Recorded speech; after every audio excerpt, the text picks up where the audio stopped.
nós entendemos que não somos um caso isolado, que existem inúmeros outros casos que sofrem a mesma perseguição às Forças Armadas, mas que lamentavelmente ficam pelo caminho ou não são noticiados, porque as pessoas não têm coragem, porque é muito difícil você enfrentar a sociedade e a família, e ainda mais se você faz parte de uma instituição secular e preconceituosa. Então, o que a gente entende é que o nosso profissionalismo foi deixado de lado em razão de algo íntimo.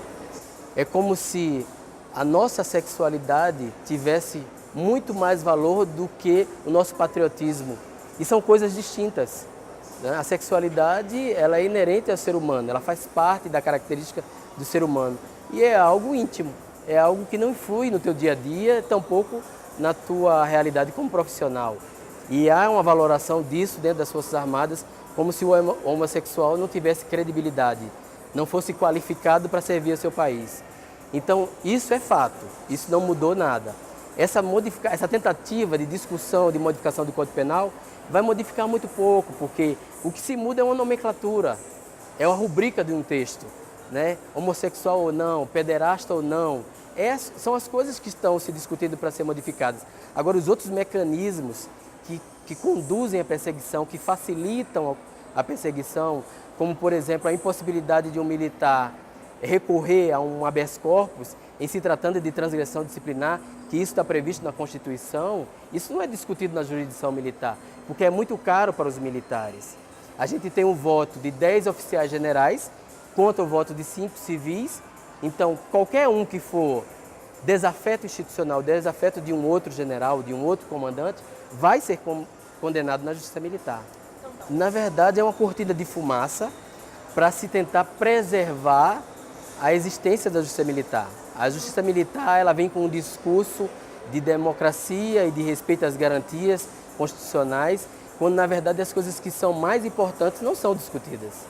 Então a gente entende que a justiça militar vem nesse momento apenas dizer: eu existo e a minha existência tem significado, para que o nosso discurso, o discurso das pessoas que militam em direitos humanos, não se sobressaia pela extinção da justiça militar. Porque isso significou a nossa sobrevivência e a discussão para algo muito maior, para algo que vai além das nossas expectativas, porque isso implica na vida de inúmeras outras pessoas que ficaram para trás e que recorrem ao suicídio porque não tem como se defender, não tem a quem recorrer.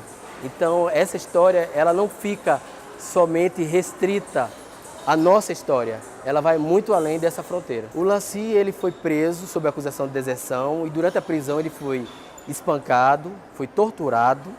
Isso foi denunciado, mas infelizmente a justiça militar trouxe para si, né, como se fosse um crime, em hipótese, um crime militar, reverteu isso contra a gente. Nós fomos condenados dentro da justiça militar como se eu tivesse desacreditado as Forças Armadas e o Laci como se tivesse promovido uma denunciação caluniosa. Essas coisas foram arquivadas dentro da jurisdição militar, nós tivemos uma pena e essa discussão já está na Comissão Interamericana de Direitos Humanos, ou seja, está fora do país porque não cabe mais discussão internamente. Nós retomamos a nossa vida, nossa rotina. O Laci foi considerado reformado. Ele hoje recebe algo simbólico, não chega a ser uma aposentadoria das Forças Armadas para o tratamento. Eles acabaram jogando a toalha, dizendo: olha, realmente você estava doente, mas aí também não deram a devida assistência que ele precisa no caso. E eu retomei o meu curso de Direito, meu ativismo em Direitos Humanos, que acaba por ajudar várias pessoas no Brasil inteiro. Nós fundamos o Instituto Ser de Direitos Humanos, que é uma ONG que já está aí há mais de 5 anos e que tem recebido inúmeras denúncias de violação de direitos humanos dentro e fora das Forças Armadas, e nós temos feito o nosso trabalho para preservar a vida dessas pessoas, vindo a público denunciando, requisitando instauração de procedimento junto ao Ministério Público Federal, que pouquíssimo consegue fazer, embora tenha muito boa vontade, por conta do entrave que é a jurisdição militar. Então, a nossa justificativa pelo fim da justiça militar é o corporativismo institucional e essa capacidade que a justiça militar tem de preservar a disciplina e a hierarquia, livrando aqueles que perseguem, que torturam e que agem com toda forma de atrocidade e violação de direitos humanos dentro das Forças Armadas. Eu acredito todo o sofrimento de inúmeras pessoas que passam pela mesma situação que a gente passou, e inclusive as questões de suicídios não justificados, não esclarecidos no nosso país, a força da jurisdição da Justiça Militar. Esses números não são divulgados, eles são suicídios isolados e que são mascarados de problemas pregressos àqueles que são carreados no seio do serviço militar.